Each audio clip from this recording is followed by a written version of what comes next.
சக்தியை பார்க்கவே பாவமா இருக்கு மாமா. அவளை இப்படி ஒரு தர்ம சங்கடத்துக்கு அத்தான் கொண்டு போயிட்டாரே, என்ன பண்றதுனே தெரியாம குழம்பி போய் உட்காந்துருக்கா. அவளுக்கு இந்த நிச்சயதார்த்தத்துல கொஞ்சம் கூட விருப்பம் இல்ல. சேர்னத்தானுக்காக மனச கல்லாக்கிட்டு உட்காந்துட்டு இருக்கா. சக்திக்கும் தீபனுக்கும் நடக்கிற நிச்சயதார்த்தத்தை நான் எப்படியாச்சும் தடுத்துருவேன் தான் சேரன் நவீன் கிட்ட சொல்லி என்ன அரஸ்ட் பண்ண வச்சிருக்கான். இங்க இருந்து எப்படியாச்சும் நான் தப்பிக்கணும். அப்பதான் சக்தியோட நிச்சயதார்த்தத்தை நடக்க விடாம தடுக்க முடியும். விருப்பமே இல்லாத விஷயத்துக்காக ஏன் சக்தி இப்படி உன்னை கஷ்டப்படுத்திக்கிற?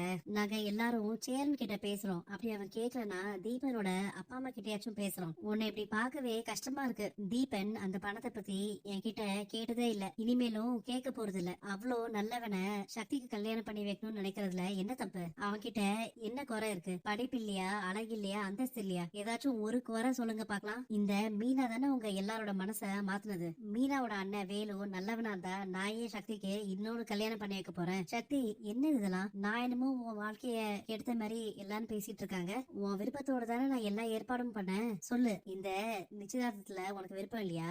இவங்கெல்லாம் இங்கே இருந்தாங்கன்னா சக்தியோட மனச மாத்திருவாங்க. நீங்க எல்லாரும் மனமேடைக்கு போங்க, கிளம்புங்க. தயவு செஞ்சு தீபனோட அம்மா அப்பா முன்னாடி இப்படி சோகமா இருக்காது சக்தி. இந்த நிச்சயதார்த்தம் நடந்தே ஆகணும். நான் பாத்ரூம் போகணும். இங்க இருந்து எப்படி தப்பிச்சு போறது? இந்த பைப்ல தண்ணி வர மாட்டேங்குது, கொஞ்சம் என்னன்னு வந்து பாருங்க. டேய் கதவு தோற, தப்பிச்சு ஓடுறான் பாருங்க அவன். அதுக்குள்ள தப்பிச்சு ஓடுனா எப்படி? இவனை தப்பிக்க விட்டுட்டு நீங்களா என்ன வேடிக்கை பார்த்துட்டு இருக்கீங்களா? அடிச்சு இழுத்துட்டு போங்க இவனை. ஆமா போங்க, போய் சக்தியை கூட்டிட்டு வாங்க.